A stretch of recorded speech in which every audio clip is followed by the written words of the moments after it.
and you, I should have just checked if anybody minds being recorded. I think you'll get a little button to say that's okay. So you can click the button to say you don't mind. Yeah, so you will have only probably heard of the Real Farming Trust if you know about the Oxford Real Farming Conference, which is our conference. So this webinar arose from a programme called Ready Healthy Eat, which was funded by the Community Fund, and the credit for that piece of work really goes to the 4 partners who did the work. So it was a 3-year piece of work which actually been extended to 4 years, that was concerned with food sovereignty, nutrition, environmental quality, poverty around ready meals. And the basis of it really was quite interesting that it was placed in an agroecology organisation that actually knew a lot about farming practice and small farming, but was concerned with social justice. And I guess there's been a lot of work on community gardens and that kind of thing already. But the Real Farming Trust sort of observed that lots of people were eating fast food and takeaways for very good reasons. And so this piece of work was about how to do that better. And it started right before COVID. And all of a sudden, just as it started, there was an explosion of interest in ready meals. And maybe somebody on the call got involved with ready meals at that time.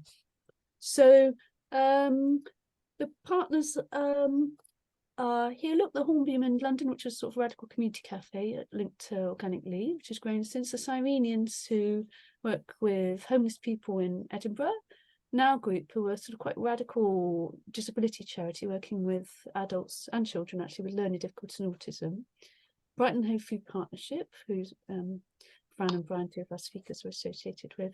And then we had a research programme done by Coventry University to measure social impact, and the Real Farming Trust coordinated all of the work. So really, the learning that came out of it is credit to those partners who did a really fantastic job. And they did a lot of meals, probably, over 500,000 meals over the course of the time, and there was a lot of investigation that came with it. So some of the findings of that work is on that website there, and we'll share these slides after so you can have a look. So for example, there's a paper on what we found out about surplus food supply chains, and about how to do nutrition, and so on. So there was lots of investigation around this work of how to do it better and how to take it forward and how to innovate.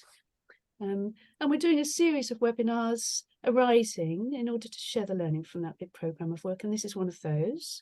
There are 2 more already scheduled, and there'll be more after this. So there's one on working with food for refugees, asylum seekers and migrants, and that's on that website on the previous slide.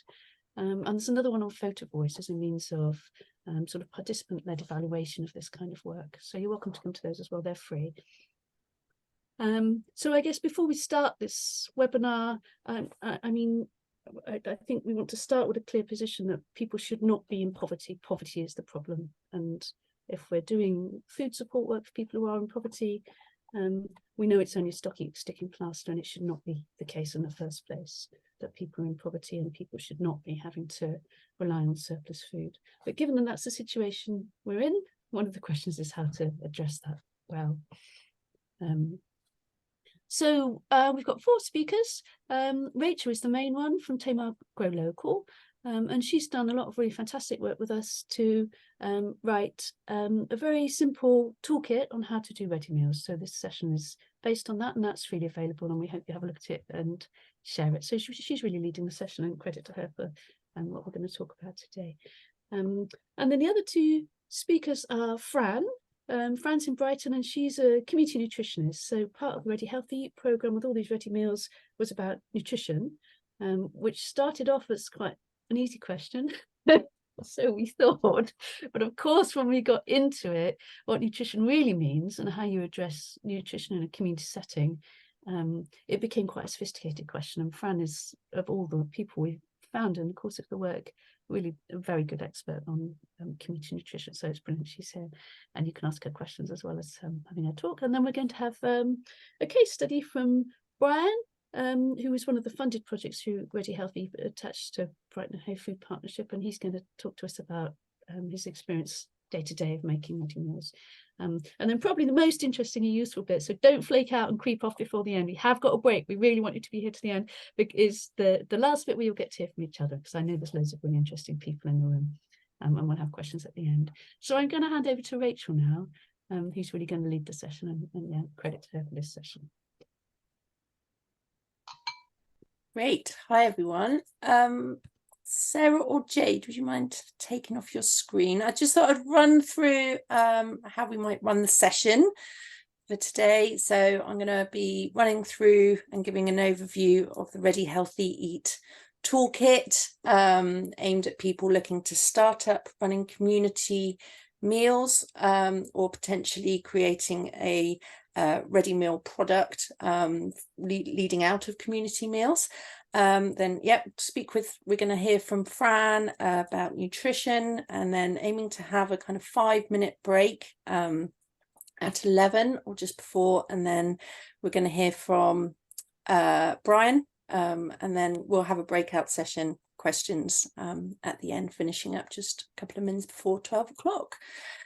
So I'll jump into the toolkit. If I can share my screen, that would be great.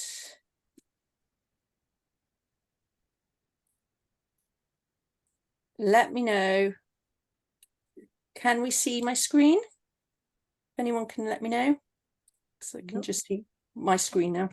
No, we can't yet, Rachel. So can you make Rachel a co-host if you haven't already? Yep. Bear with me. Okay, Rachel, you're a co-host now, so you should be able to do that. Okay, and should I just share screen? Sorry, bear with me.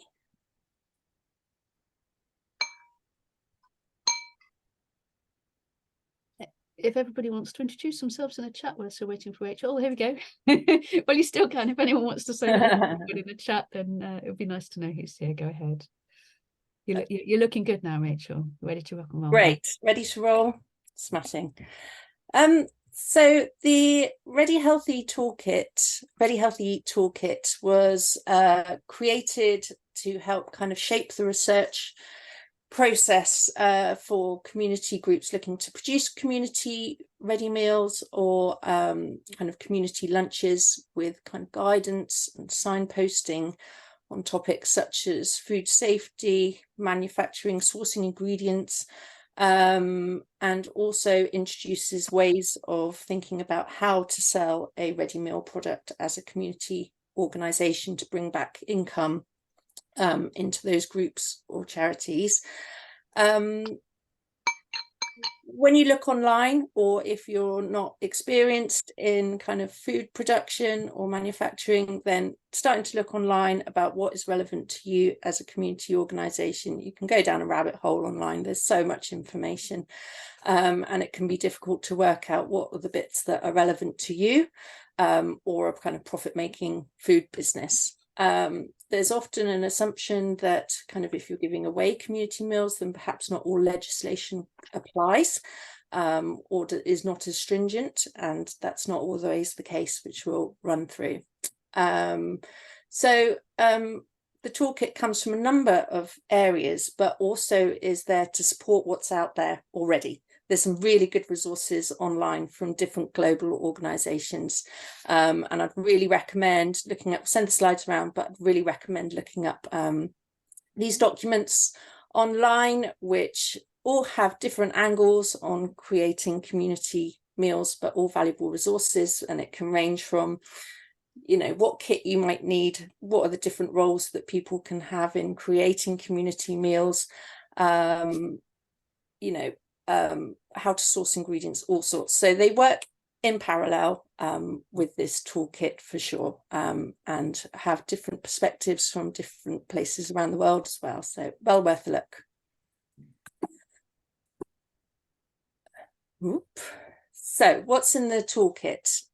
It's quite technical information in places. It starts off as what you need to consider before you get going, around whether you need to register, hygiene and health kind of implications, health and safety insurance, and then how you start getting in ingredients, and then information around the technicalities of manufacturing and preparing that food, what you need to consider around allergens, record keeping, really important, and then information on actually creating potentially a frozen ready meal product as well, and then engagement on how to support the take up of that product. So all of those sheets on the previous list are included, but I just thought I would run through in a bit more detail some of the sheets to give an overview of kind of the information. So if you're starting out creating community meals, whether that's serving a hot lunch to a group of people, or if it's manufacturing a meal to be a frozen ready meal later on, you're going to need a premises and find somewhere. So it's really important to take time to find really suitable premises for your specific project. And if many kind of rentable spaces are available in churches, community centres, food-based colleges, generally in every city, in every community, there's generally a hall space or a kitchen, but they might not all be suitable for you. So do take time to kind of have a look at what's available in your area to rent out. And if you do find a suitable premises that you think is going to be perfect for your operation, speak to the coordinator, see if it's available on the days where you have your volunteer days or that kind of thing, to make sure it's available. Also make sure it's in a place that, you know, volunteers can get to, or your workers can get to, your colleagues. Maybe that's by public transport. Make sure it's open, available. Check out the facilities and infrastructure that's available in that space. We've got a photo of the Sherwell Centre in Plymouth, which is down near us. And you can see it's a really good space. It's set up, it's large, it's spacious, it's got stainless surfaces, washable surfaces, it's got double sinks, it's got really good extraction. I know also it's got really good set of pans. So all these things, have a good look around to make sure that the kitchen's got the equipment you need already, or write a list of what it might not have. Things to take in as well is the size of that space is really good. You could have quite a good team of volunteers or workers with different workstations in there. The worry of COVID and still a worry for some people, so make sure that you can work safely in a space and social distance, and take that into account if required. Make sure it's a space that's large enough where you can manage allergens, which I'll come back to later, and that you can keep clean and tidy and have a good kind of workflow in that space.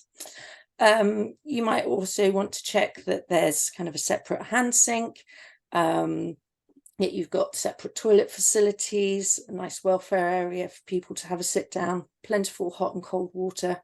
It's really worth speaking to the coordinator of that space too, to make sure, to find out if they've had a environmental health inspection previously, and if you can see that report, did it come up with anything structurally that was an issue that you might need to take into account, and is that kitchen in clean, kind of good condition.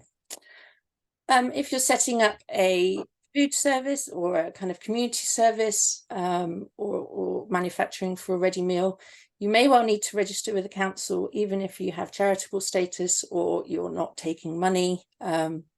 Your local EHO, and it may vary around the country, may wish you to register with the council. It's free to do, they can't refuse it, and you should do that 28 days before you kind of start production.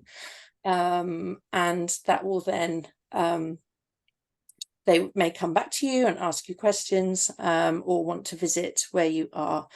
If that space already has if the coordinator says they're already registered with the council, do ask them to check exactly what they're registered for, because they may just be registered, if it's a village hall, they might just be registered for, you know, making teas or very light refreshments. They may not be registered for making full meals. So really important to check kind of what's in place already.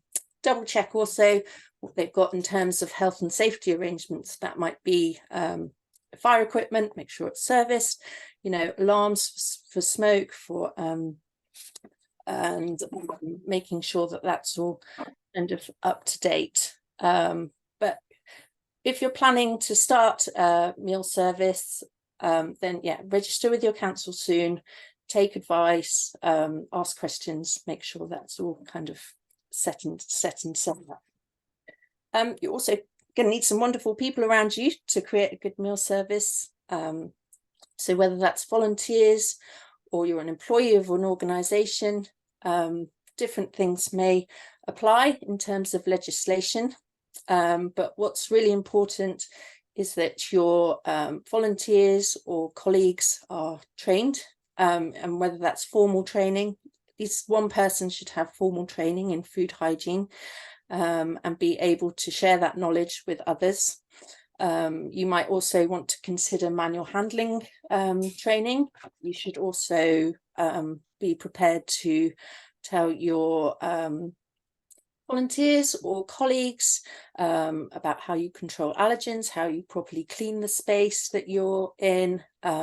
So check out what training that is going to be relevant to you, and that's something that we go into much more detail in the toolkit in as well. If you're registered with the council, you'll then be kind of classed as a food operator, and you would also need to make sure that your volunteers or staff are coming in properly clothed, ready to work, and you may want to provide extra clothing for them to be able to do food preparation. That could be in the form of aprons, hair nets, hats, or kind of food prep jackets, and that they're coming in appropriately ready to do food prep. Really important thing to take into account. And then also, if you're running a food prep day, you might also want to make sure that you've got enough roles to keep everyone busy. So really think about the process of how that day is going to work with, how many people you need for food prep. There might be people who don't want to do anything towards food prep, and they'd be really happy to help clear up or do washing up. So just kind of think about all those different roles that you need to fill on a production day. Just to go back to premises, actually, really important to think about cleaning. If you're renting a multi-use space, ask the coordinator of that premises if they have written cleaning schedules that they use to make sure that the space is clean in between each hire. Really important for cross-contamination of allergens, or just making sure you're starting in a really clean space that's ready for food production. And you may want to create your own cleaning schedules for your rented premises if you are renting, just to make sure that you're double checking that you're starting with a good production space. Moving on to sourcing ingredients and considerations of donated foods. These aren't necessarily in order of how they appear in the toolkit, but again, it's just one that I wanted to touch on, because sourcing ingredients for your community dinners or lunches, or for manufacturing a product, there's obviously lots of different places where you can source from, and I just thought that would be quite an interesting thing to chat through. If you're lucky to be in a peri-urban area or rural area, you might go straight to a grower or farmer, and by doing that, you'll be supporting a local business in your community. You may be cutting out extra costs through wholesale or transport, and really benefit from the kind of freshness of that produce. So it's worth exploring what food businesses or organisations, primary producers, are directly around you. You may consider a wholesaler delivery. Really helpful, because if you can set up an account, you can sometimes pay at the end of the month. Really wide range of produce that you'll have access to. You can place small and regular orders, but a disadvantage of that is the traceability can sometimes be complicated, as they change growers and producers frequently. Cash and carry, great way to access dry ingredients. You may have to prove that you're a business or a charity to set up an account, but also worth the consideration. You may source produce through charities, and that might be Fair Share, or it might be, as the photo shows, the wonderful kind of gleaning network that's in our area. But if you are manufacturing to a kind of set recipe for a ready meal, then it's also difficult to kind of guarantee supply or consistency in that supply.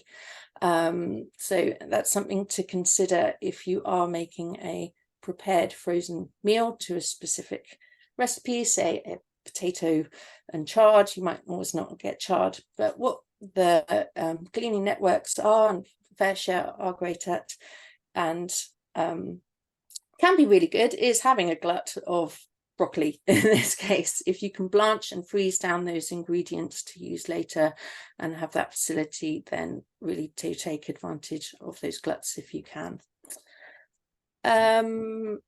Local independent retailers such as butchers and fishmongers, if you are using meat or fish in a product, then really worth investigating your those butchers and fishmongers.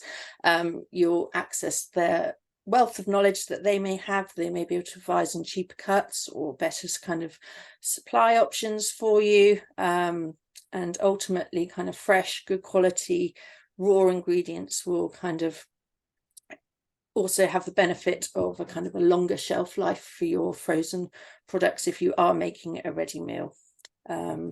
So worth thinking about that.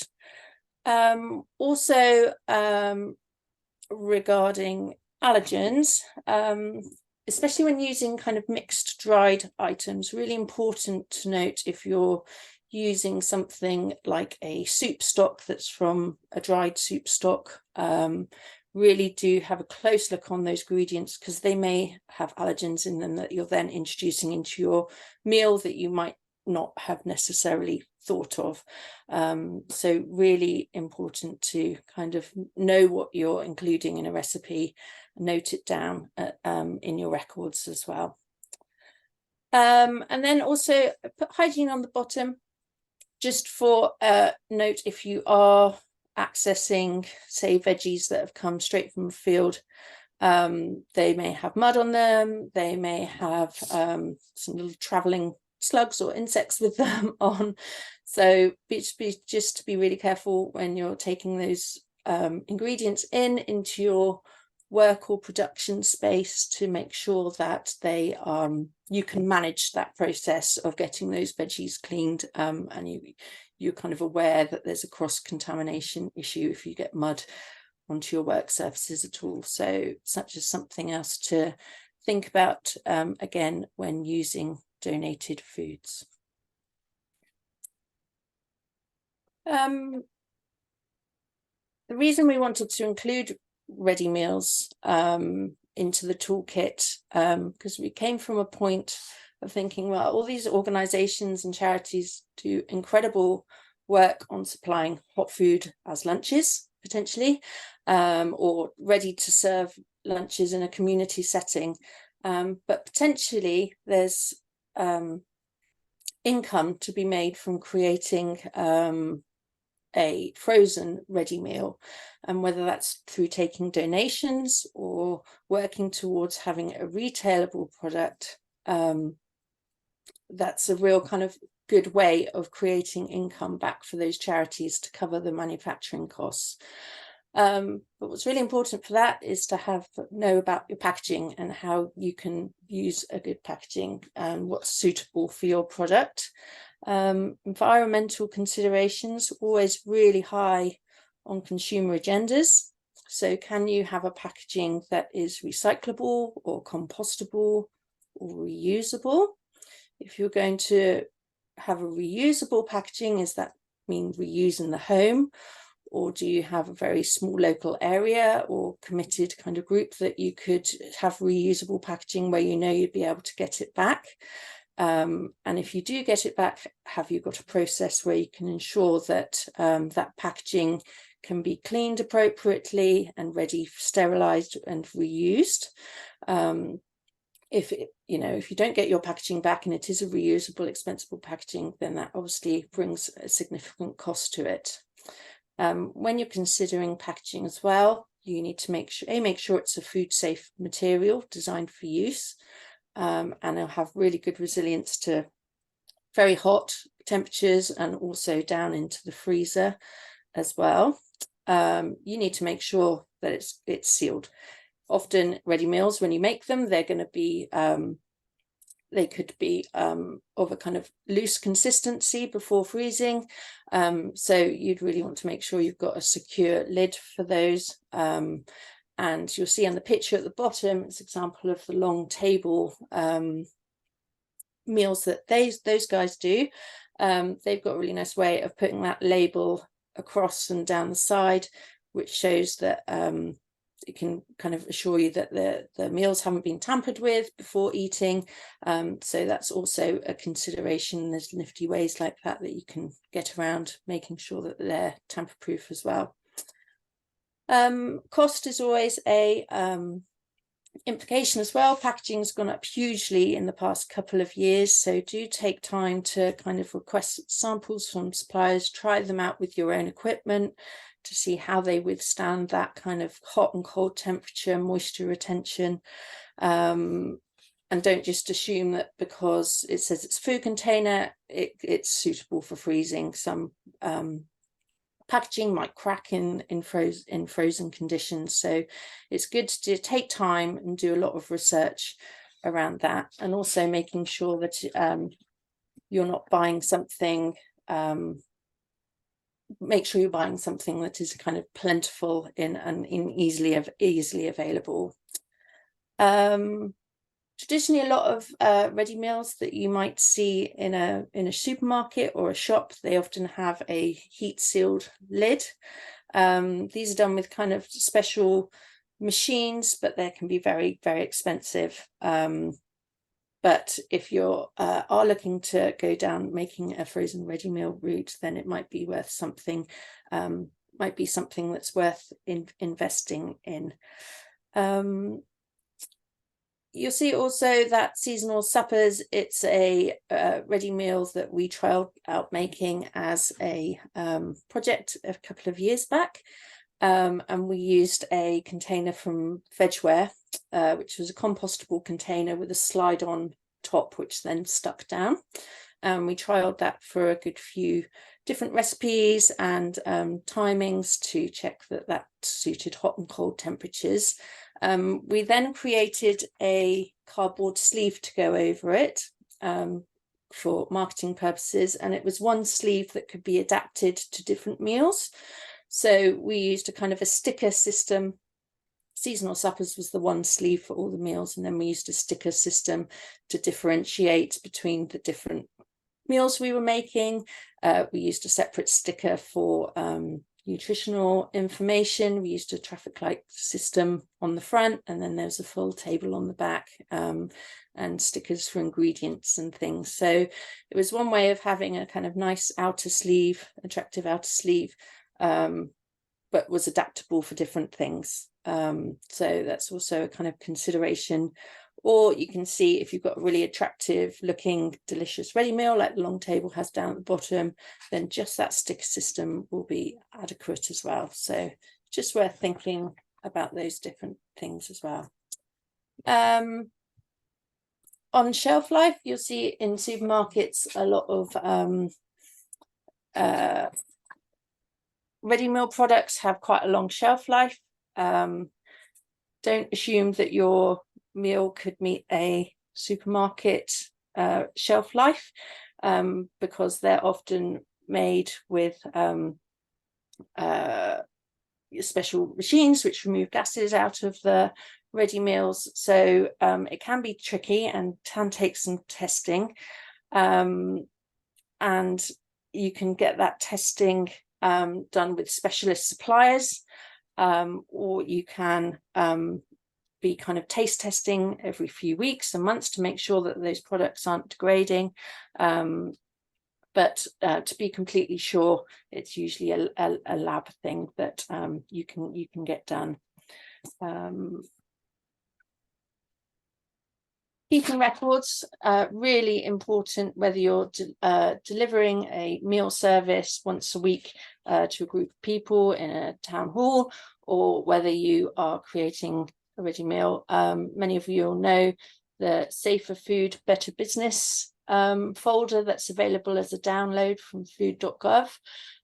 It's a really good way of showing everything you need to think of around hygiene, training, process, and record keeping. Really recommend having a look at that.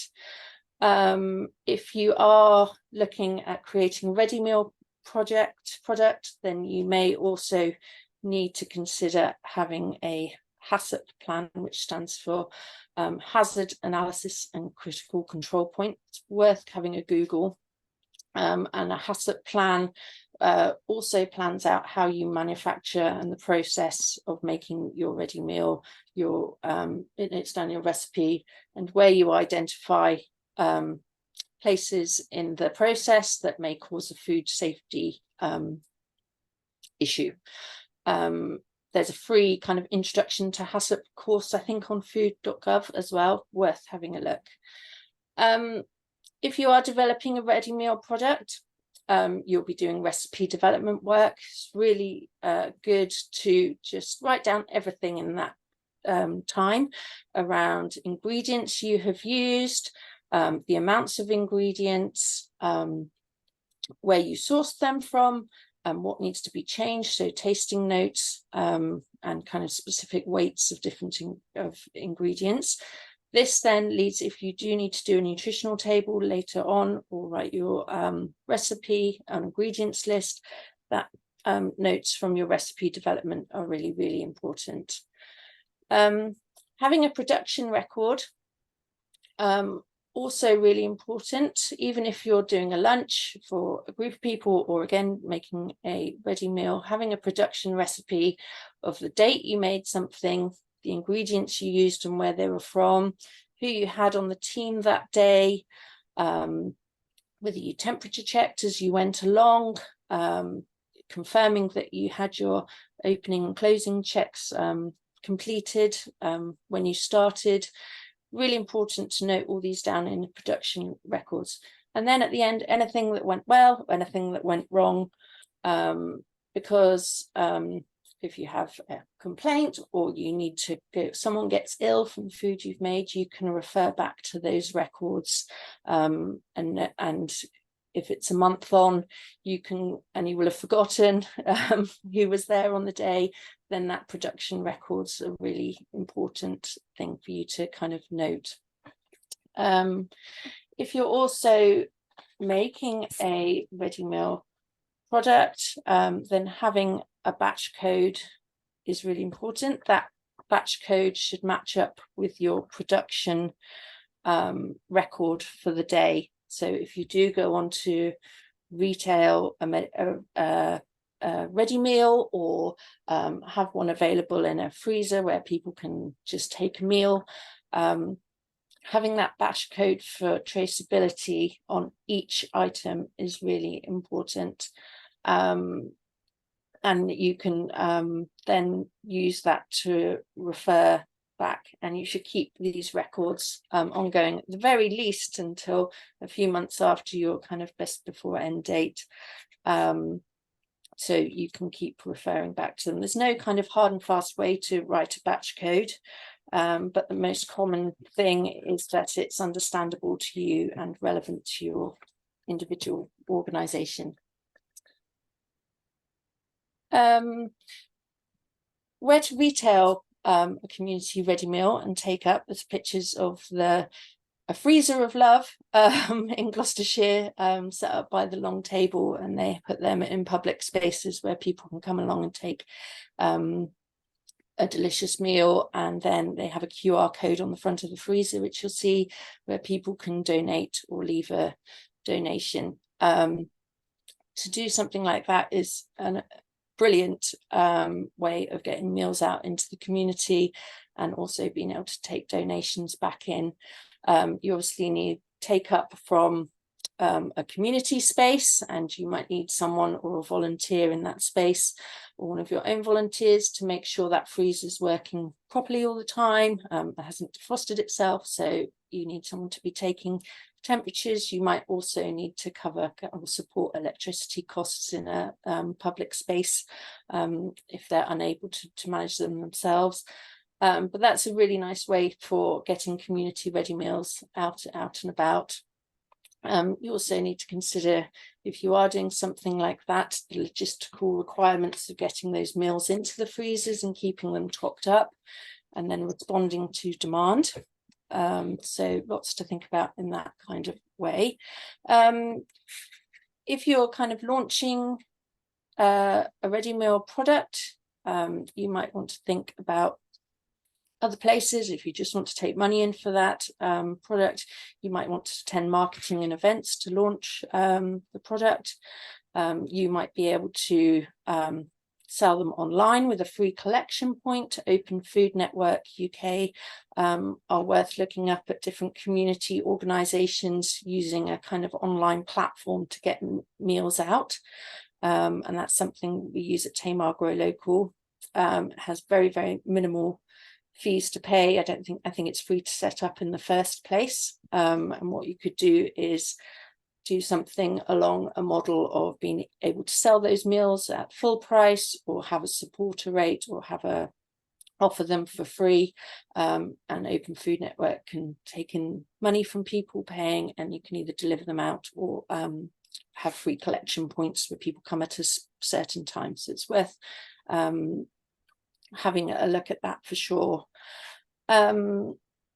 And then also linking up with other businesses in your community. If you've gone through, if you have a retailable product that you've been able to set up, it's been EHO approved on your processes, have your labeling checked with your trading standards, they're really helpful too. Then you might be able to look at local retailers. So there's a nice sheet in the toolkit about chatting to local retailers or cooking up with veg box schemes, micro dairy schemes. So it's worth kind of looking further into. But some things around things to consider about retailing a meal. Build it up slowly so you can kind of fit in with the production requirements and have time to market your products. Make sure that your product's insured, that you're insured and you're covered for everything you need in your organization. Make sure you can manage that distribution in terms of transport and time. Make sure that your paperwork and records are in order in case you have unannounced EHO inspections. If you're selling online, if you're delivering out, make sure your packaging is robust enough to cope with kind of your product and the transportation. And then make sure that you know your pricing as well. How much does it cost you to create this product in terms of packaging, delivery? If you have paid staff, then how much is that? Make sure all those things are included. And there's another information sheet in the toolkit just around costing as well. Do sign up for any local authority alerts that you have. I know in Cornwall, our food safety team send out monthly bulletins. They're really helpful for signposting or knowing about free webinars or training that they may be doing. Do make friends with your food safety officer. They're there to help, not to be a threat to your activities. And do keep up with food regulation changes, things with Brexit in terms of food safety regulations are not finalised with the government yet, and they could be subject to change. And kind of as a food coordinator, it's your responsibility to keep on top of those. So do sign up for any bulletins and keep aware of what's going on. But there's lots of links, further information about that in the toolkit. Here's the link. The link in bold is where you can download the toolkit directly. It's held on the Real Farming Trust's website, and you can download the toolkit as a whole, or individual sheets as well. And I've added my email address on the end if you do have any questions around any of the sheets, then please do get in touch. Thank you. So I just want to say thank you to Rachel, who's done an extremely meticulous job, and as you can see, has got loads of experience with the nitty-gritty and practical work of this kind. So that's really fantastic. You can put questions for Rachel or anyone else in the chat. If you can try and make it easy for us to pick them out, put a question at the front or something like that, and we'll pick them out and we'll have a Q&A later on in the session. And Rachel, she referred to it at the beginning, has largely written the toolkit on how to make ready meals. So she was referring to that as she gave that talk, and that's free for you to use. And you probably gathered we're recording this session. So if you want to show that, the talk that Rachel just did to your volunteers or community groups that you're supporting, whatever, of course, it's fine to do that. You can kind of share the expertise very well. Back to you, Rachel. I think you're going to introduce Fran, is that right? Yes, Fran was also a co-author of the Ready Healthy Eat toolkit, supporting on sheets around nutrition. So yeah, really pleased to welcome Fran onto the session as well. Over to you, Fran. Lovely. Hi, everybody. It's so great to see so many people here. So just a brief introduction. I'm a public health nutritionist. I've worked with Jade on the Ready Healthy Eat project for the last 3 years. And I work as a community nutritionist with the Brighton and Hove Food Partnership. Unsurprisingly, cost of living, the pandemic, the range of projects has increased. So I'm here really to give you some practical considerations if you are thinking about setting up a community food project or ready meal provision. I'll keep it brief and have a chance to answer questions or explore problems that may be relevant to you. So I'm just going to share my screen. Let me know if you can see that. Looking good, Fran. Yeah, awesome. Okay, so I'm going to go through just some questions for you to consider. And I want you to use it as a chance to think about, all right, yeah, that's what I could maybe do to tweak it. But what the first point I want to make is the simple fact of setting something up that is supporting someone to access food, to eat together, that addresses food poverty or social isolation. You are already improving their nutrition, because some food is always better than no food. So everything else that I'm talking about is a bonus. I do appreciate that different community organisations are going to be different and have different challenges and opportunities, but perhaps there will be some considerations that you can apply to yours. So, good questions to consider. Firstly is, do you know your customer? So if you're setting up a service, you may have a certain group in mind, or if it's running, you have a good idea of the type of people who access it. And knowing your customers and the challenges they face is really useful on several levels, because you're able to provide more tailored nutrition. You can make meals that are culturally appropriate and liked and likely to be eaten.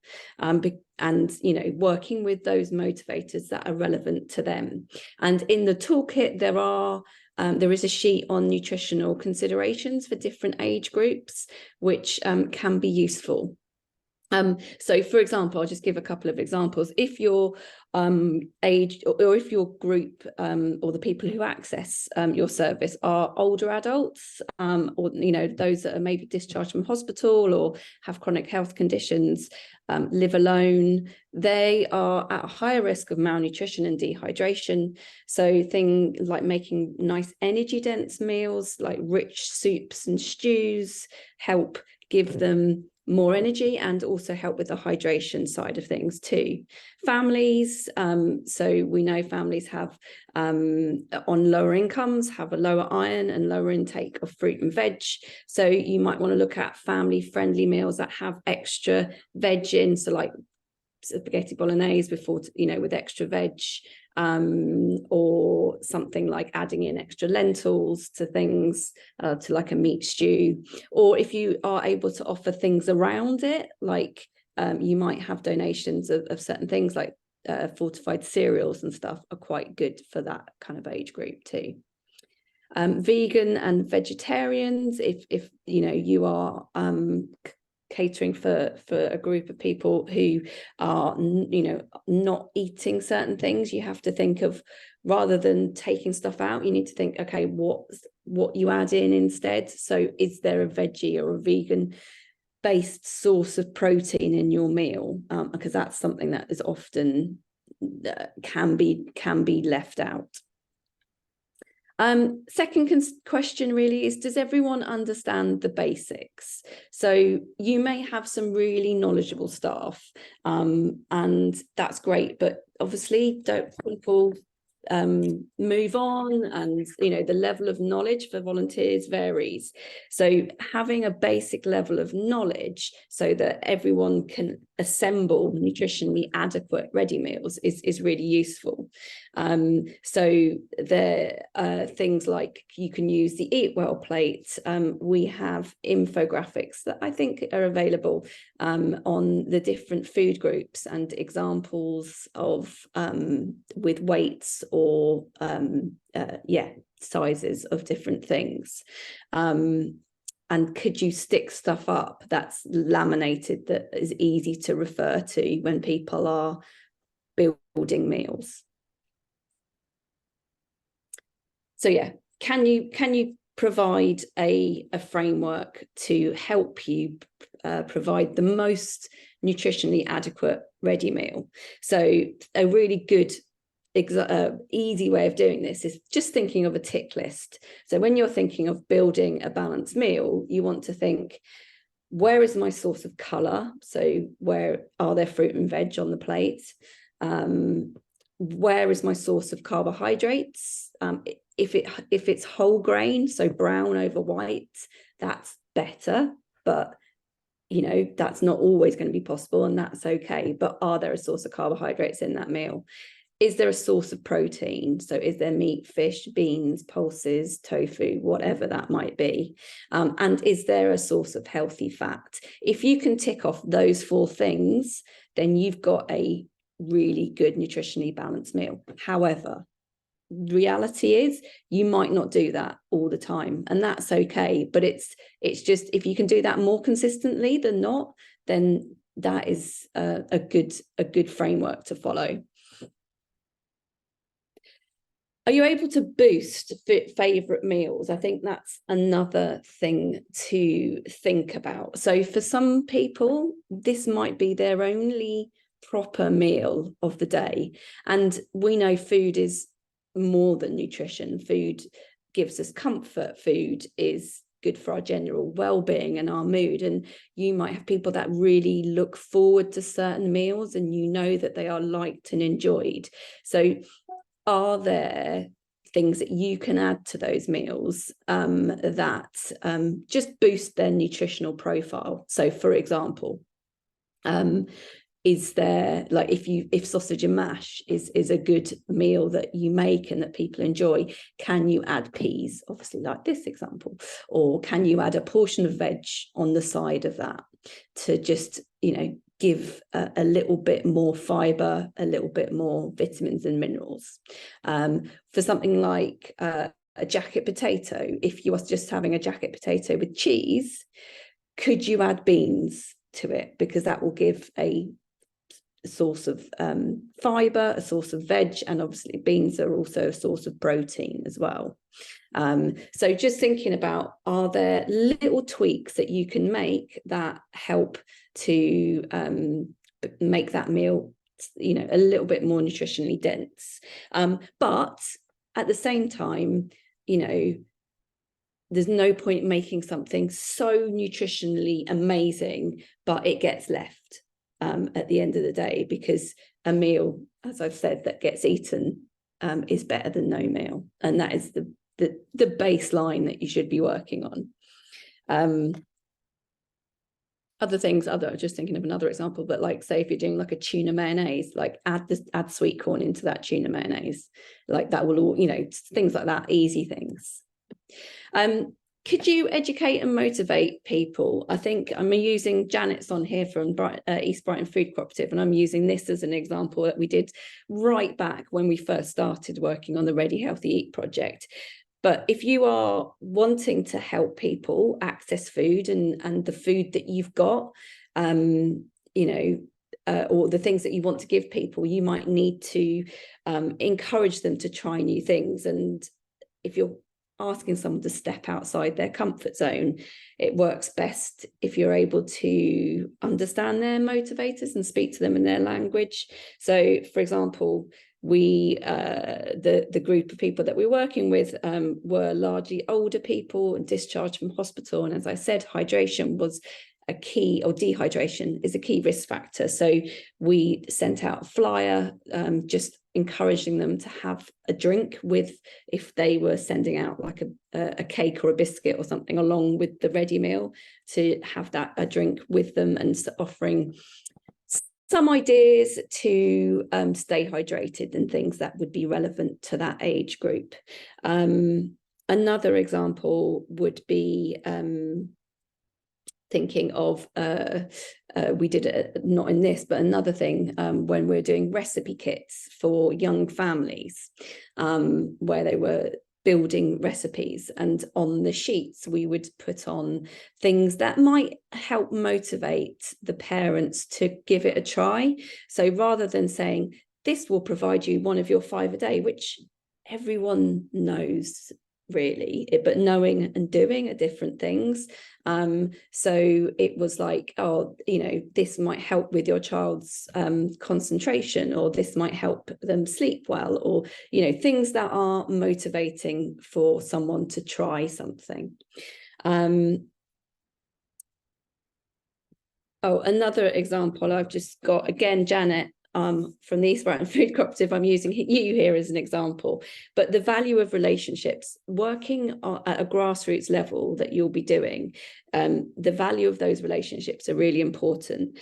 And when the donations dropped to East Brighton Food Cooperative of meat, the number of plant-based meals that they had to provide increased. And again, it was an older age group that was met not with welcome arms for some people, but the value of the relationships that they have at East Brighton Food Cooperative allowed them to encourage those recipients to try meals that they trusted, that they knew those meals were really delicious and well cooked. And in that case, what was a negative actually could have some positive benefits nutritionally, because those people eating more plant-based meals meant that their level of fiber increases and their level of saturated fat from meat-based products decrease. So, and we know that these have positive health benefits as well. So those, that actually turned into something positive out of something not so good. And then finally, and Rachel, you touched on this in terms of donations and gleaming and all of that, is how can you best work with what you've got? Because obviously the variability of food that you that is donated or that you access will vary. And this impacts, it would be great if you could do set meals and someone could plan it and have it really balanced, but the reality is life, it doesn't work like that. So, having a little bit of a food audit almost, and thinking of like, okay, where are our carbohydrates? We get potatoes, we get rice, we get pasta. Do we get all white? Can we get any whole grain? Things like that. Where's our protein? Have we got good sources of plant-based protein? You know, are we getting beans? Are we getting lentils? Do we get oily fish tins donated? Is there ways that we can encourage any gaps? So having an audit, looking at the gaps and thinking about how potentially you can fill them. Are you able to influence what's donated, or are you able to look at other ways with that? As I said, these are all just tweaks, really. And I think that, as I said at the beginning, it's the fact that you're providing food is the biggest thing, but there are things that you may be able to do that could help just make that a little bit better and a little bit more nutritionally balanced. So I think I'm bang on time there. And if you have any questions, I'm happy to answer them.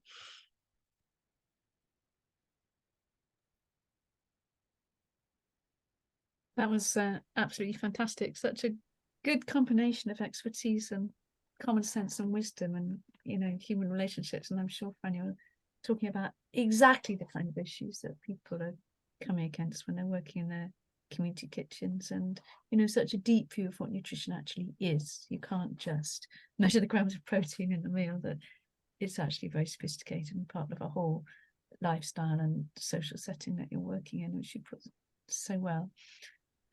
Rachel, do you want to say anything before the break? Just to echo that, I think that was really great, Fran. Thank you. And yeah, Fran's contributed a number of sheets into the toolkit that are really, really great, and have repeat some of those really good diagrams in there as well. So yeah, worth a look. But the toolkit's a sort of work in progress. So for anybody on the call, when you've had a look through it, if you can see something that other groups might find helpful and you want to contribute a sheet, if you get in touch with me, then we'll pay you to write it. It's got to be just simple one or two pages. And yeah, and Rachel's done the bulk of it. Fran's done some, and a few other people have contributed sheets where they've got particular expertise. I think we'll add one on food for different cultural groups, for example. And I'm sure there are people on the call who can suggest some missing ones. So yeah, get in touch if you want to contribute to that toolkit. You're going to tell us about the break, Rachel, and what's coming after, to make sure everyone comes back after the break. Don't wish coming after the break, folks. It's getting better. Yeah, we're gonna have a quick 5-minute break and then come back, and we'll be hearing from Brian from East Brighton Food Co-op, and then we're gonna have a quick 15-minute breakout session where we can share in groups, whether you're experienced in creating community meals or it's something you're hoping to do and set up, then that'd be great opportunity to share experience, ask questions, or kind of share the challenges that you're coming up against. And then we'll all regroup back together for questions and sharing with a 12 o'clock finish. So if we come back take a 5-minute break, and we come back at 6 minutes past, to be very exact. Well, Brighton Food Co-op case study, which is going to be brilliant. Yeah, see you in 5 minutes, everyone. Bye.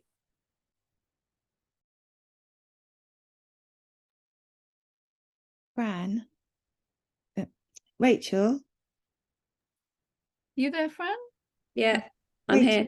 Yeah, is Janet ready to go, do you think? Sorry, hi. Can you hear me? Yeah, I can Yeah. hear you. Is Hello, Janet sorry. I I didn't have any sound for the first 10 minutes. is I'm, that Janet now? Hello, Janet. We can't That's Janet there. I'm on Is that- video. I didn't want to interrupt. It's amazing. It's brilliant. Hi, Fran. Sorry. Hi, Janet. Brian can't make it. He's at an NHS conference on future health today. He double booked himself. So he's in No worries. Manchester. Brilliant, you're here, Janet. Fantastic. Sorry, so Have I am. So it's been a bit messy. Just for me to access. I was trying to get hold of you all earlier. Sorry, I we're was busy doing this. I was being WhatsApped. It was all Yeah, good. sorry, yeah, Fran, I think you need to make Janet a co-host so that she can screen share. So Janet, if Jade makes you a co-host, then Well, you no, let can... Sarah do it. Oh, Sarah. Yeah, she's a co-host, Fran. Yep. Oh, perfect. All right. I can't see Janet at the moment, but can She's I? on there. I can, if Oh, you go yeah. to view at the top.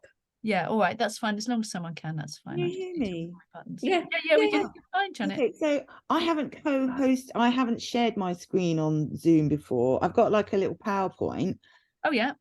but Try I'm it now then, Janet. Down the bottom, Ah, you see a green share screen. Open your PowerPoint first. I'm just Press gonna the share put the link. screen.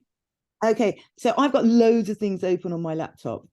So do I need everything closed, or No, not really. I mean, it might help, but you don't need everything. I've just got to You find? just need Sorry. the right one open so you can find it. Yes, exactly. It was here literally. Now it was just. Oh God, it's just disappeared again. Where is it? Ah, right. Sorry. So.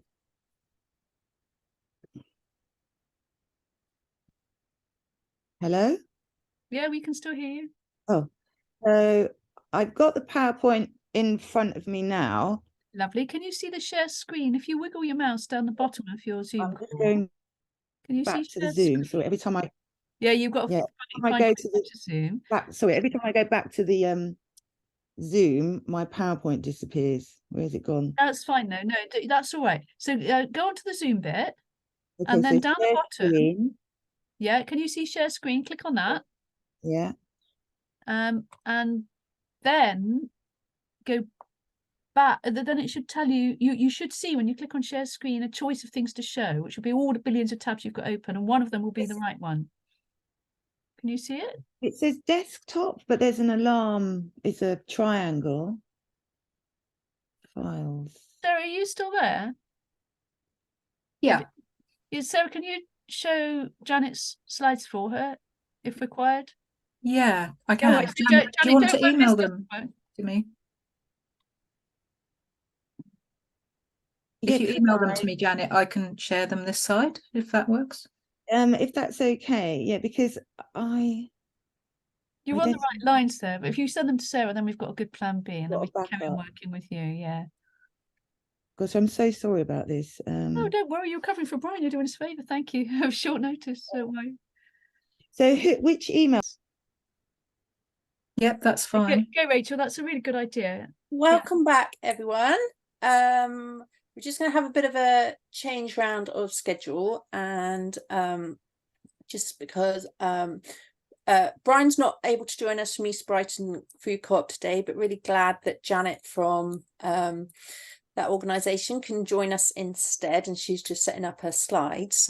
So what we might do is we'll go to breakout session now and then come back to Janet in about 10 minutes. So Sarah's going to pop us into rooms, and what I'd really like everyone to think about and share is ideas for their community meal service, or if you're already doing it, what you're doing, and what you can share with your experiences, or if you're still setting up, what it is you need to find out, and perhaps as a group, when we come back for questions just before the end, we can try and support where we can.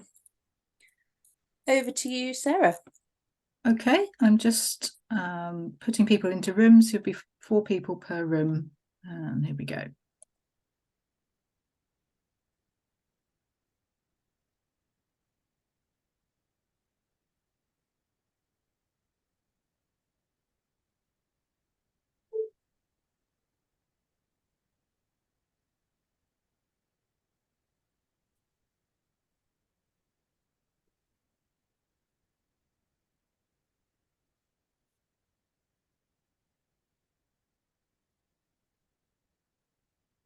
Would co-hosts like to be assigned to rooms or stay outside? Can I stay outside if possible? Sure. Shall we do 10 mins on breakout rooms? Mm-hmm.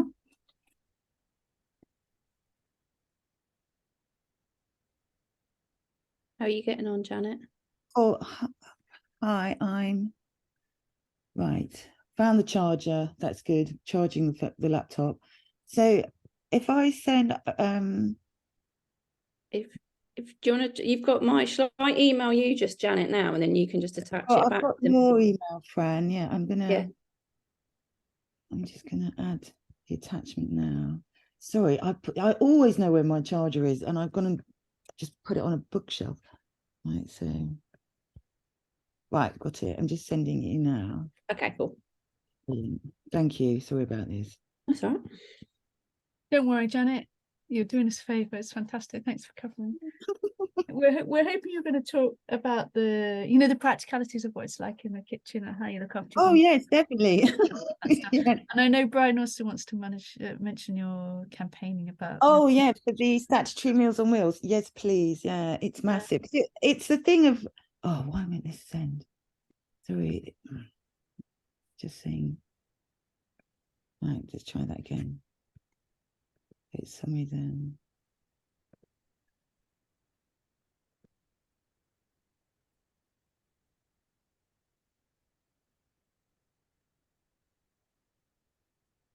Fran. Yeah, Fran.Taylor at the Brighton Nutrition. Yeah. Oh, yeah. Why isn't it doing it? Send. You might get 3. That's fine. Message could not be sent. It's too large. The PowerPoint is too large. Could you send it as a mail drop? Ah. Or share it from your Google Drive if you use a Google Drive, and that's where it is. Oh yeah. So a second.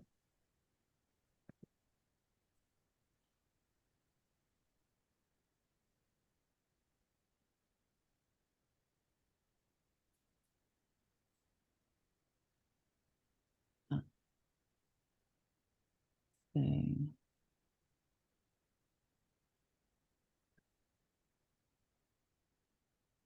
oh God, Google Drive let me in. It's like an obstacle course trying to get the Oh, PowerPoint.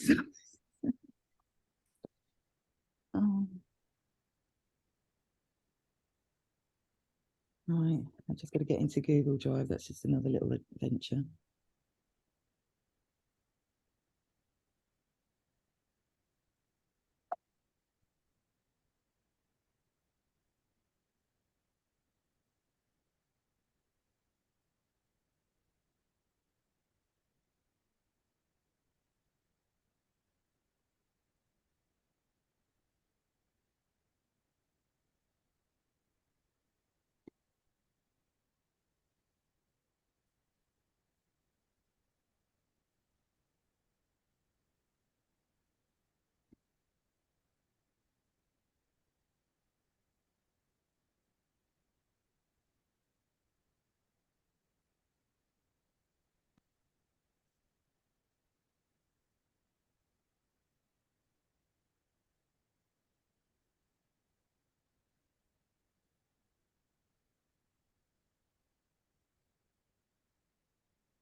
Oh God. Okay. It's not letting me do this.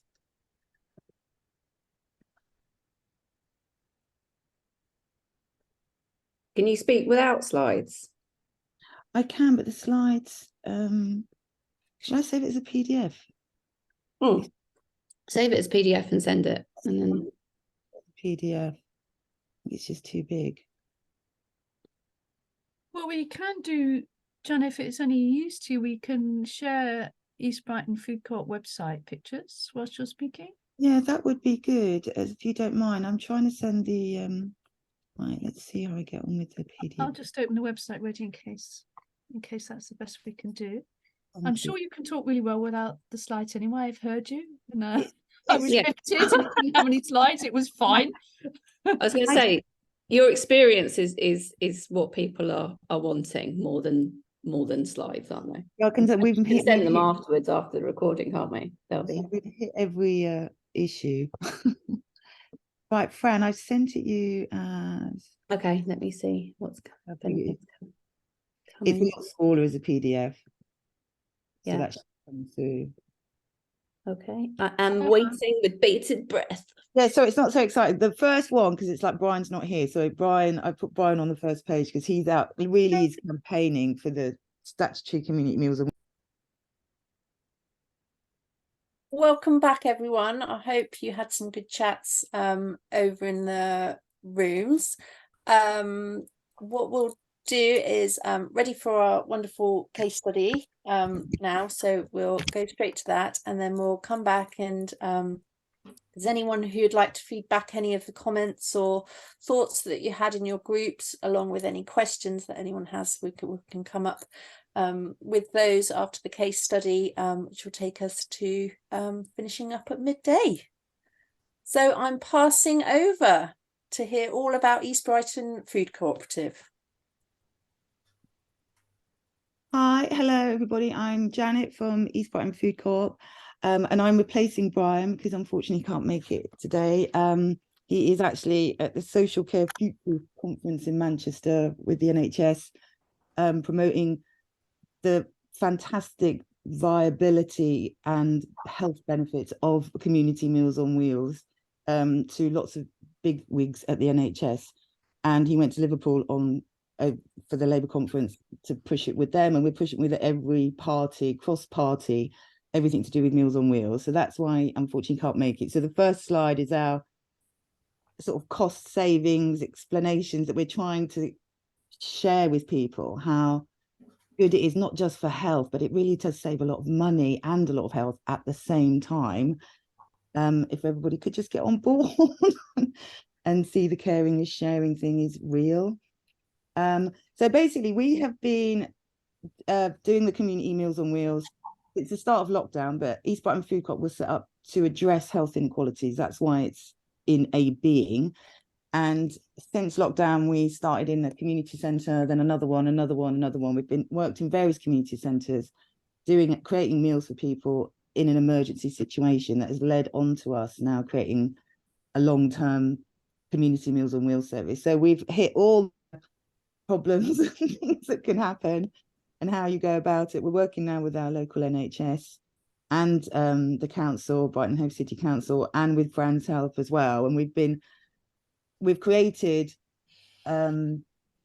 healthy, nutritious meals that get delivered to everybody in around Brighton and Hove twice a week. We do 2 deliveries we do Tuesday and Thursday deliveries, and we batch the meals, so we have 3 and 3. We did used to do it every day, but from a practical level, it's completely impossible for us to keep that up as an everyday cook and deliver, and that's people and manpower.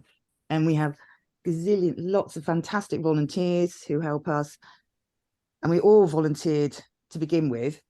And yeah, so Fran, we are basically here to address health inequalities, and our basic process that we've learned as we've been doing it is the ticketing, the labeling, and the legislation with the labeling is really, really important and added a lot of extra time, but it's completely viable and it has to be done. But basically here is a picture of our ticket machine that we use and our labeling, which has all been food safety checked. And we do vegetarian, vegan, and meat.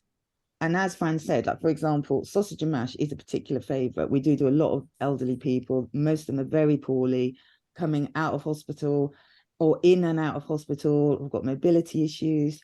We've got people with multiple complex needs. We have mostly single people. They're nearly all living on their own and really do need help and can't get out to cook for themselves either, which hence the delivering. So these are labels. I don't really know how clear it is. So I printed these yesterday. And we have all our ingredients. We don't have the proportions, the full kind of as Sainsbury's do it as yet, but we have all our ingredients of absolutely everything and what the meal is, whether it's veggie, vegan, who we are.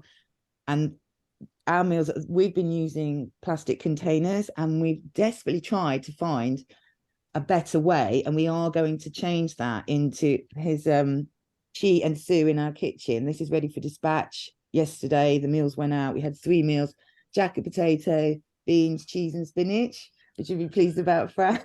That's perfect. It's a fantastic, yeah. So perfect. we're really hot on the Tick, tick, tick, tick. yeah. We're so hot on the nutrition because that's what it is all about. And a lot of it is our food is soft because most people actually don't even have teeth or lost their teeth or very vulnerable. They can't eat a lot. We have to be really careful. We're very specific. We have some specific people who like they're gluten-free, can't have lots we do put peas in with a lot, but quite a few people can't have peas depending on their hospital discharge of what their stomach situation is, which is often quite complicated. So we have a few no peas, no onions.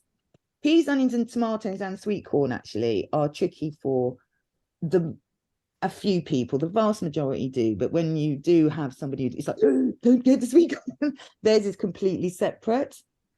And yeah, sausage and mash is a massive favorite. We can't do it all the time. And for example, like, shall I just give you an example of yeah, this is some of their dinners. We've got Higgidy Pies in here, who are a fantastic donator to us, and they're a local company who make fantastic food. Their quiches, brilliant. They gave us hundreds of quiches, frozen quiches. We stored them all. It's fantastic, perfect for our vegetarians. And this is green beans, tomatoes. It's a beautiful, I can't remember which one this is actually, this quiche, but this is a tomato one. So the people who can't have tomatoes, we give them a complete alternative if they don't get them. And here we've got some of our volunteer students. So active student in Brighton, we've had volunteers regularly with them over the 3 years. They come to help as part of their course. So we're expecting to get 2-3 students will come along and they learn about, they're either doing community or psychology, seems to be the generic of the students that we get. Yeah, so we found out, because we do a lot of surveys, we've done a lot of assessment with the people that we deliver to. We've sent out surveys, and here is the results of some of our surveys, which we know anyway from the way that we work, and we know all of our recipients, we know them well, all of our drivers, we get to know them very well indeed. We know and how they are, and we spend time with them, and we have now over time we've developed this. We have red routes, amber and green, and our red routes are really like very complex, needs extra special attention.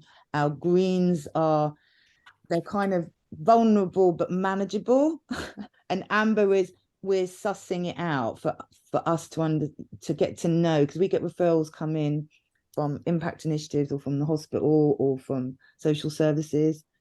And we have I haven't put it on the slide, unfortunately, but we have our referral form that send out to people, and they send that back to us with, we need to know if they've got any particularly any dietary concerns and access issues for being able to deliver, and also dietary, is there anything they absolutely cannot have?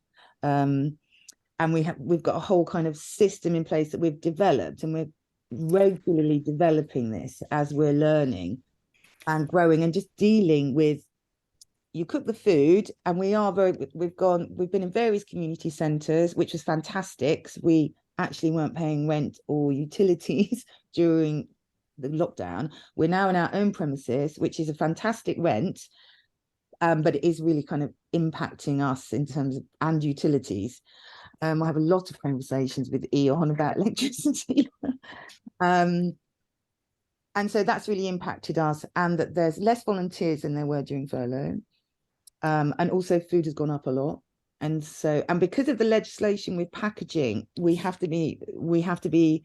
actually have a 1 to 2 week plan of our meals. We do plan ahead, and to make sure that the nutritional balance stays the same. And now, because over time, now if we get in fresh food, we would have used it straight away, but we can't because of the labeling registration. So we can store it now and use it later. We can't be as immediate with the turnaround, and there is a lot less of it that comes in as well. And yeah, from our point of view, because everybody is so poorly, that we do deliver to, and we stress that earlier on during lockdown, we delivered to lots and lots of people because it was so difficult, but people were so frightened, and there was a lot of chaos going on about what people could access. Whereas over time now we've really, and we only work with referrals who people who really like, they can't get out, they can't eat. If they can get to a food bank and they can cook for themselves, that's what they need to do. The people that we deal with really are struggling and they can't get out and they are very isolated and they need the extra care.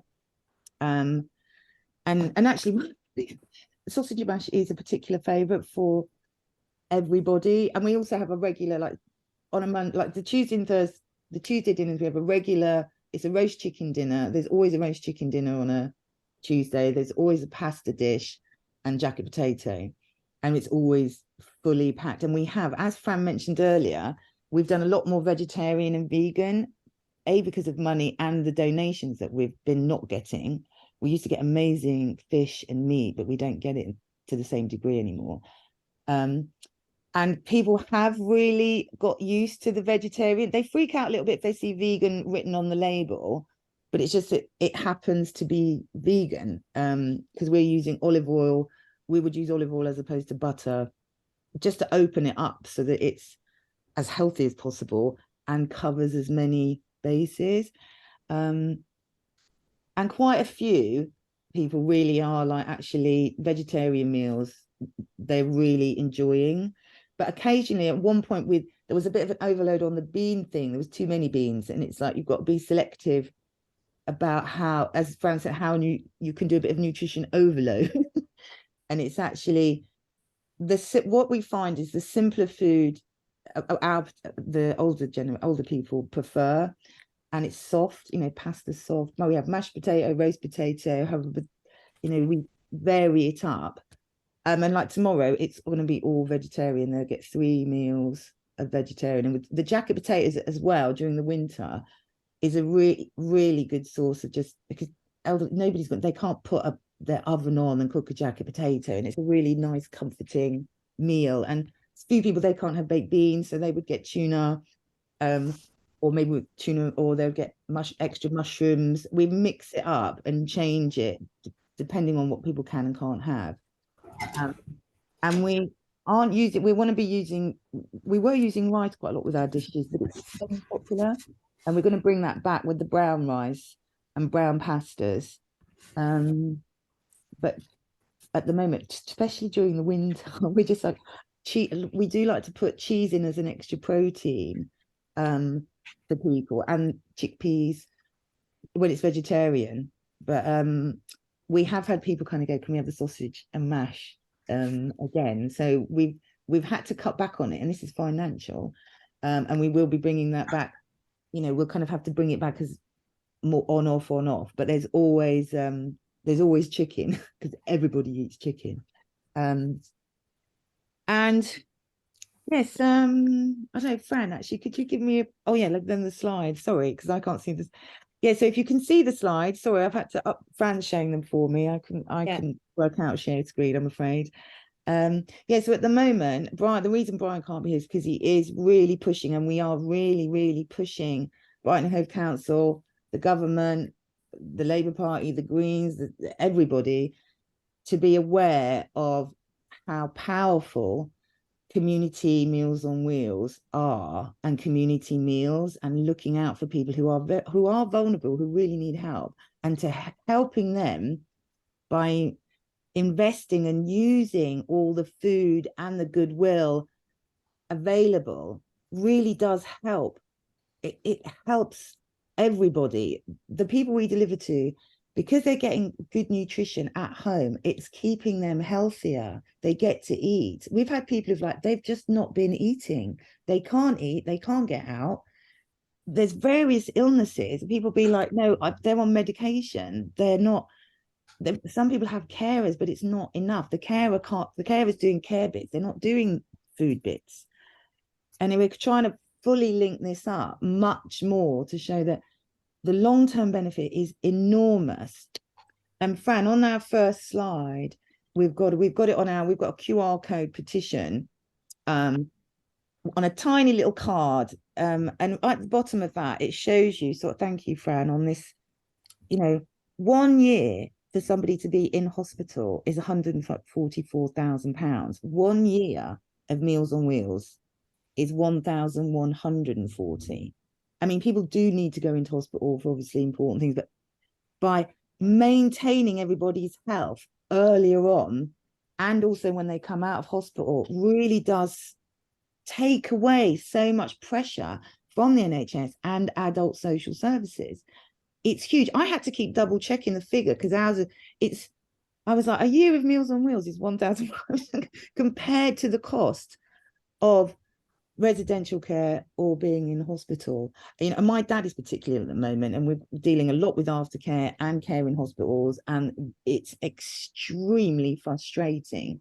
My dad's got us help, you know, we're helping, and there are people who are very isolated trying to stay well and not starve, and you can starve in hospital just because of the treatment you're having. It's a massive issue, and we really would urge everybody please to go to the petition and sign it, because we need everybody to get on board to put the care back into the caring community, to get this to government so that it does become statutory, so that they have to. And I understand about making it that we can make money from the Meals on Wheels, and we get subsidized, and we have a few people that pay. We do have a few people that pay for the Meals on Wheels, and we would love to get to the stage where we're constantly evolving, that we can you know, get more equipment and have the freezers and just the infrastructure and the people and the manpower to be able to do possibly frozen foods, or within our packaging we want to we need to use the plastic packaging at the moment. There isn't another one that we can use, unfortunately. And this is leakage. Leakage is a big problem. And these are the tubs that we found. And we want to really do that. We deliver and give people like Pyrex and glass containers. And it's like, reheat it in this. This is just to get the food to you, if that's possible. And spend a lot more time, you know, with the people that we deliver to. I mean, I was delivering last night because we were down on a driver, our amazing driver, who's everybody, they all love him. They get to know the drivers. They get to ask about people regularly, let us know what they like and say thank you to the kitchen. And I'm you know, he's got a key box. I'm letting myself in to say hello, and he's sort of saying which dinners have you got and which one, the order that he wants them in, left in his fridge, so that the carer who's coming the next day knows which meal he wants, and he knows what he's got. And then it's like, brilliant, thank you. And then put his key, you know, the key box back in. So we're dealing with very vulnerable people. So we have to be very careful with who does do the deliveries and the DBS checks and all of that. Everyone in the kitchen is phenomenal. We have fantastic volunteers. And we're very careful about the hygiene, food safety, and as you say, it's clean cook, clean cook, clean cook, clean cook. You have to have all the correct chopping boards, the correct knives, the kits, the hair nets, you know, all of these things, the gloves. You know, we've sorted out our composting when we compost all our food, and the rubbish and the recycling, all of these things. It's a full-blown running a small community meal service or a big community meal service. You are still, it's clean cook, hygiene, safety, all of those things are enormous. And you do have to be really, really on top of it. And so, yes, we are. I don't know if I didn't put, it's a shame I didn't put the referral form in. Sorry, I sort of put this PowerPoint together sort of yesterday and today. But this is our ticket machine is very basic, but it's got all the information on it legally that we need in food safety. We've sent it to the council and they're like, yep, we're happy with that. And at the moment, that's what we need to use. But we're constantly striving to improve and develop. And we use this same machine, by the way, to do our address labels for the deliveries. So we get, I don't know if you can see it, the fatter stickers, roll sticker with the little black bits on it. That's for the menus, because there's a lot more information on that. And then there's a smaller spool that fits in the same machine, and that's for our address labels, which we also have to do sort of privacy data, so that we only have so much information on our route maps for the delivery drivers, in terms of data protection. for delivering the meals. And so this little brother machine has been a little Trojan horse for us. It's been absolutely fantastic. And in fact, so we've got 2 of those, and they're really reasonable. I think that one was £70, and there's another one that's about 90, but it's a proper little workhorse. And you put it on a little thing so that it all flips out and drops into the other container underneath. And so at the moment we're doing they're prepping today in the kitchen actually, and they'll be doing 300 dinners for tomorrow, 100 of each. And but it's all vegetarian and vegan tomorrow. They have meat first in the week, and as it goes, it's going to be vegetarian and vegan. And also, which unfortunately I haven't put in the slide as well, on a Wednesday we get a delivery from, they were called Sussex Bake Down, and they're now called Bake a Difference, which are a fantastic group who make cakes for the community, and they make loads of cakes, and they make them for us on Wednesday, drop them off, and on Wednesday, so on tomorrow, we give everybody bananas and fruit as puddings, and then on a Thursday they get lovely handmade cakes. They could be shortbread, flapjacks, Victoria sponge. There's a whole selection. It's a complete pick and mix. It's fantastic, and everybody gets cakes on a Thursday, which they absolutely love. Even diabetics are not supposed to have cakes. They can usually get bananas, but sometimes they've had an odd cake. We've even had people, so it's just working with them is fantastic. It works really well, and everybody gets a really nice treat, which they really look forward to. Again, we never know quite how many cakes we're going to get in, but usually we have just enough, and we always have extra bananas. And with us, softness is the key. The food needs to be soft for people to eat, and we would always rather that people have the food. And as Fran says, if the food is in the house, there's much more opportunity for them to eat it. And we have a few people who want slightly less food, because we do load up the dinners as much as possible, and it's like, it's not compulsory, you don't have to eat it all. But so that they have plenty of food in the house. So I can't see, so that's our slides, and then I think we've got pictures of doing the dispatch as well. Yes, so that's Sue, Chi, and Ricky were working the dispatch out yesterday. So we're cooking, tub it up, it all goes into the tubs in the middle, then the lids, and we put all the labels on the lids first, and then we put the lids on of each meal. So it's all pre-sorted out before the cooking, and all our pre-ordering. So everything we order on a Friday and a Saturday, our fresh and our ambient, like our pasta, rice, onions, what do we need from who? We have 2 different people that we use. And Booker's is they're a big wholesaler that we buy the tubs from, and our cleaning products. And there's a lot of cleaning products, and we get through equipment because it does break down. It's heavy use. We lost an oven a couple of weeks ago. One of the ovens gone. And we've done whole services just on hobs before, actually, because things have gone disastrously in the past. It's amazing what you can do.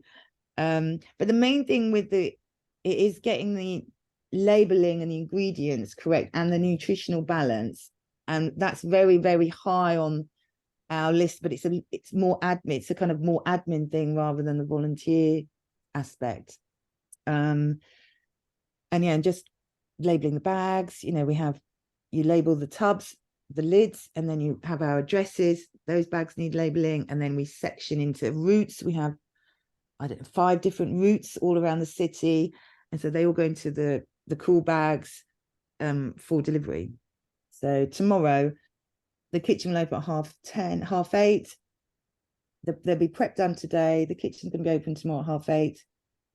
There's a little bit of there's more cooking to do. The dinners will be started to dished up around 10, 11. They should all be ready to go out for dispatch about 2:30 in the afternoon, and they all go in the cold bags. We put little cool things on the tables when they're just about to put the lids on, and then they'll all go in the fridge, and then they come back out and on the cool blocks, because you've got to keep everything cool while you're sorting out your dispatch. And so temperature control is very important as well, in terms of deliveries. Thanks, Janet.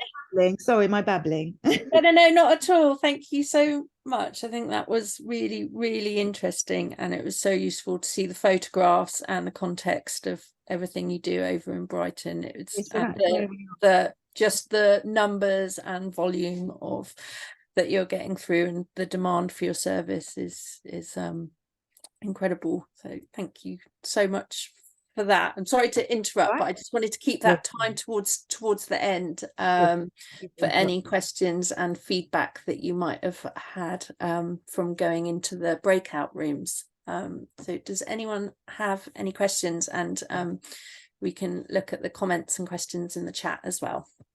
Sarah, I think you might have collated a few questions out of the chat, is that right? Yeah, we had a couple for Rachel earlier. I don't know if you saw those, Rachel, from Katie Kirk. What are the biggest challenges at setup and now, I presume, for the service that you set up? And also from Leslie, who do you sell your ready meals to? Is it through OFN to customers or another route? And what made you start doing this? So I just want to say also, hang on a minute, Rachel, that there's actually really brilliant expertise amongst the participants as well. So if anybody else wants to chip in with either comments or answers to the questions, put your hand up, and hopefully one of us will spot that you've got your hand up and bring you in. I don't want to waste all the expertise that's with us as well. Sorry, Rachel, carry on. No, it's fine. So we did frozen ready meal production as part of a project called Grow Share Prepare a few years ago, and that involved working with volunteers who were preparing to return to the workplace. So it was a frozen ready meal project which was embedded within food-based training with different food producers and organisations in Plymouth. So our participants on the project got food hygiene, health and safety training, and did lots of different sessions with different types of food businesses to try and engage people into working into the food industry, but then also learning and putting that into practice through the creation of a ready meal product, which we then sold through our open food network, online farmers market called Tamar Valley Food Hubs. So that's kind of how we did it. And then we actually focused on our food-based deliveries during the COVID period, and stopped doing ready meals at that point. But with new premises that we've got now, we're looking to start up that again and potentially look at a freezers of love model, like the one that was in the picture of getting ready meals out back into the community. But again, that model of embedding it within a training program for volunteers, we found worked really well. So we're looking to repeat that again in the next kind of 12 months. Does anyone else want to comment on those questions, or actually on anything else whilst we've got a minute? I'm thinking of you, Denise. But I know there's lots of other people who might have something interesting to share. I suppose I'd like to hone in on my question a bit further, if I may. Yeah, do, Katie. Sorry, I should have my video on, otherwise I'm just a weird, abstract voice. There we go. So I suppose in the planning stage, just mulling over whether or not to embark upon something along these lines. We already have people in the local area who do a lot of crisis food supply. So given that we produce our own vegetables here on the farm, we already deliver to people. We're just wondering whether there's, we think there's a need in the community for ready meals.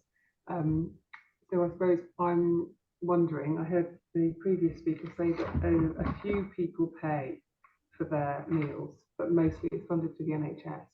I'm just wondering whether anyone has experience of doing such a venture where it is being funded privately. Go, Denise, unmute yourself.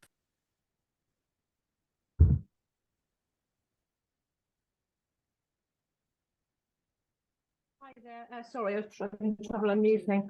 Yes, we apply for grant funding to pay for our cooking, amongst other things. And I've been doing that for over 18 months. Someone needs to mute themselves. We've got a bit of background noise going on. Yeah, if you're not Denise, then please mute. And Denise, also, can you introduce yourself and your project as well as bringing your expertise?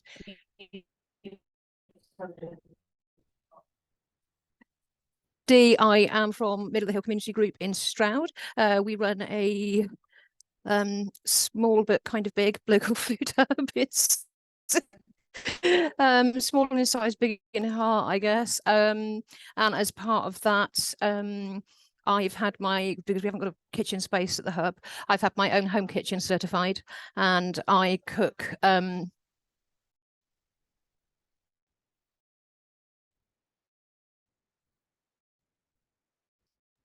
Your internet's a bit wonky. meals You might have to switch for it. our freezer, sort of on my own, sometimes with the help of other volunteers. Okay, hang on to see if that helps. Yeah, sorry, I'm actually in hospital having an infusion, and the connection is probably not the best. Yeah, so yeah, I cook ready meals for the freezer for our customers. We ask for donations, but they wouldn't cover what we do. Some of the food we cook with, I try and use the food surplus that we get in from supermarkets and via Fair Share. Some of it, obviously, we do have to buy in. And for that, yeah, we apply for grant funding from various different places. Our local councils have been quite good at giving us grant funding for supporting. Over the last couple of years, we've had grants from various different organisations, including the, oh God, I'm trying to think now, Julia and Hans Rousing Trust, from the Co-op Local Giving Fund, from, gosh, where else? There are a number of smaller, the Rotary Club have given us funding to buy food.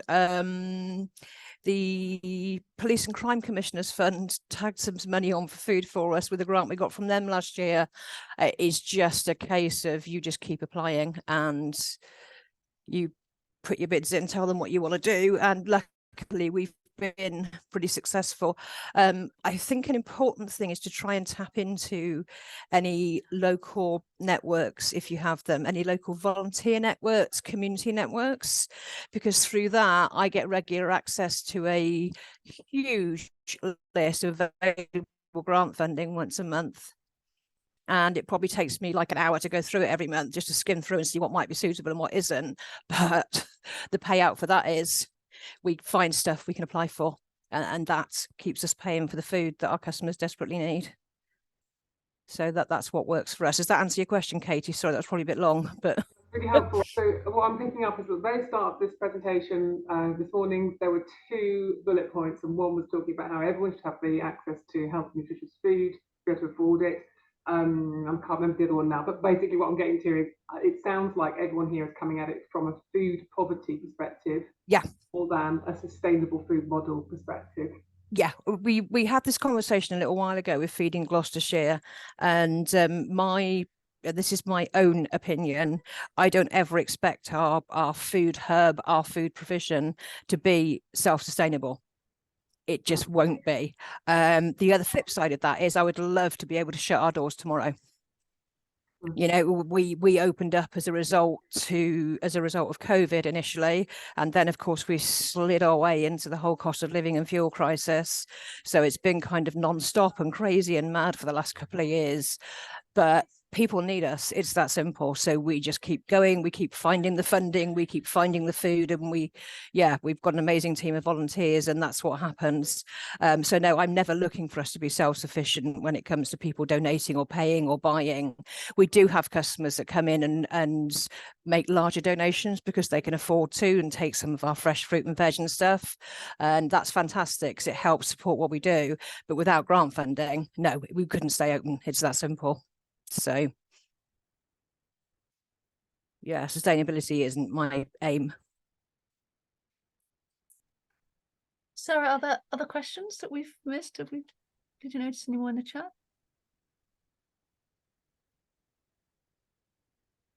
No, Sarah.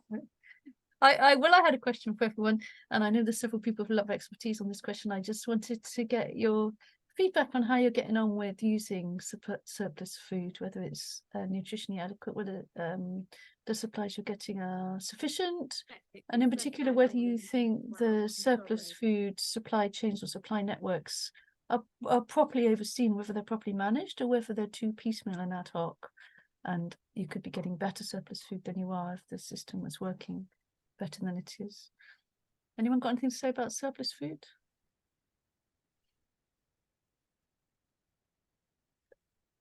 Go, Johnny. Hi. I mean, we've found surplus food has been fantastic. It's one of the, it helps us a lot.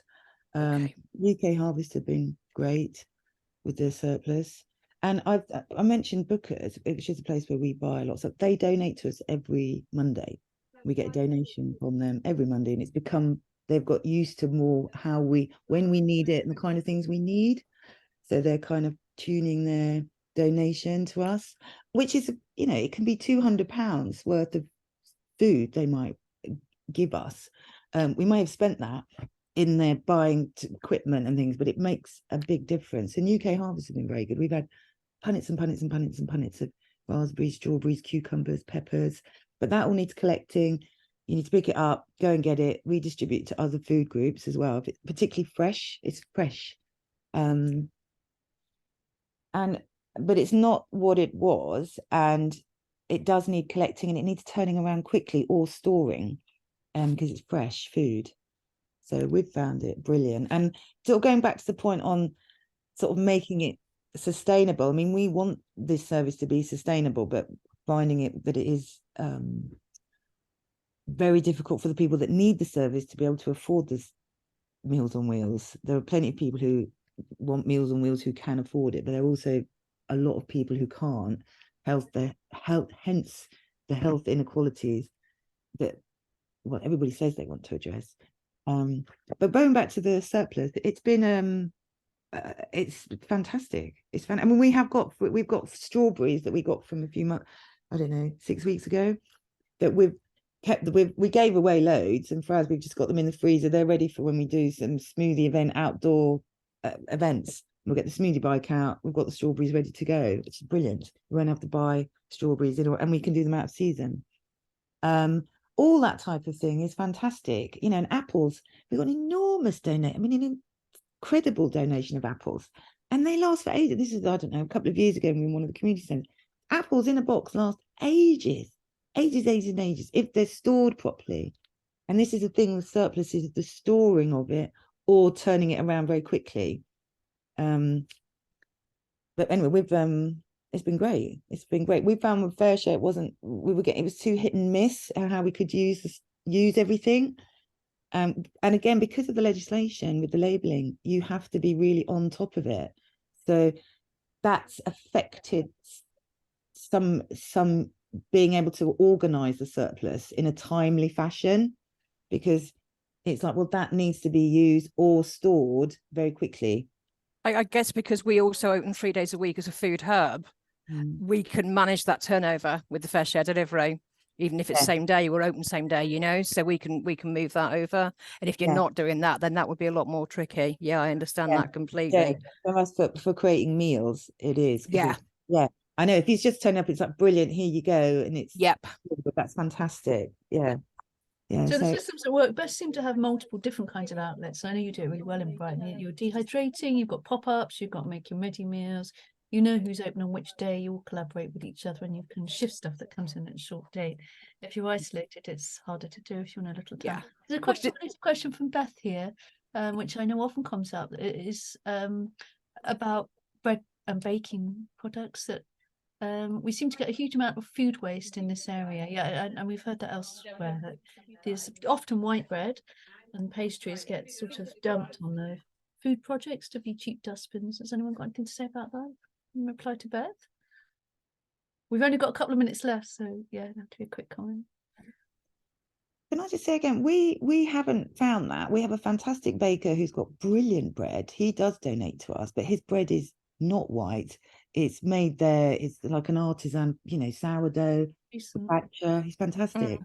I think it's I would also say we do get a fair amount of white bread through from the supermarkets, but A, it freezes. B, it makes great bread and butter pudding for the freezers, for meals, for puddings for your customers. So that there are different things you can do. It isn't just a case of, oh, it's white bread, what we're going to do, customers might want it. Or is someone commenting on that from a nutritional value or something? Because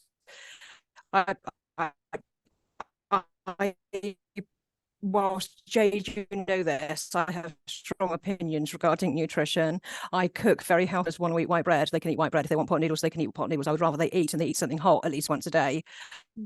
Yeah, and then from a The- nutrition point of view, I would say that And you know, place, whether it's lentils or not. yeah, like food, it's better to eat food than not eat, and so all food is good, and all food Yes. has nutritional value. White bread, you know, white flour is fortified. I'm so glad you said that, Fran. Thank you.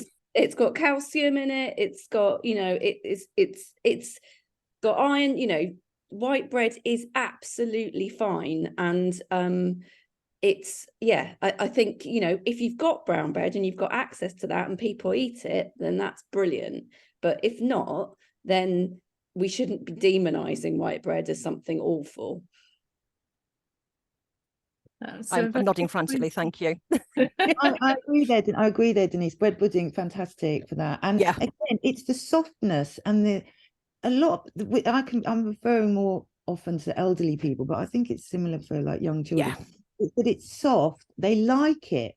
People like it. It's mainly that it's in, you know, it's in date, and fresh. And yeah, the bread pudding is exactly that. And we do get white bread, but we've got this particular baker, Coburn and Baker, who we get rolls. We can get all sorts of him, and that's another unexpected treat that we give to when we literally just hand them, you know, loaves of bread or rolls, whatever, if they want it. Some people don't, and as an extra, and they absolutely love it because you're getting a little bit, because the donations come in, he's emptying his freezers. And I don't know, Fran, I've heard this, that frozen, if you freeze bread, it changes its sort of DNA. Once it's frozen. It create, well, there's some evidence that it makes it changes the bonds in the starch molecules, which may mean that we digest it slightly differently, but there isn't like massive evidence on that. You know, but frozen bread is equally as good as fresh bread. Yeah. You know, either way. Rachel, I'm looking at the time, Rachel, and I just wondered if you want some closing remarks. Sorry to cut you off. That was a good conversation, but we're out of time. Rachel, you're muted. I just want to say thank you to everyone who's come along. I think the sessions have been amazing and have covered some really varied and really important points, both theoretically and practically. It's really important work that every single person on this call probably does. And I think let's all look at Janet's petition over at East Brighton, because it is a really important subject. So I'll just say thank you for everyone coming along, and please keep in touch with us if we can help, or you can contribute to the toolkit. It's open source. Let's keep the good work going. Yeah, thank you very much, Rachel and Fran and Janet. Sarah's going to do a mail out. So if anybody's got any documents that they want to share with everybody else on the call, if you send them to me, if you've got my address, or Sarah if you haven't, and we'll share them as well. We'll share that petition, for example. So I think we've had stuff, haven't we? Thank you very much to everyone for coming along and sharing your expertise, and I hope we'll see you again on one of the webinars. Okay, I'm going to end the call. It's all right. Actually, if the speakers stay on, we can do a little debrief. Yeah, if we can. Yeah, everyone else can finish. Nice to see you, everyone.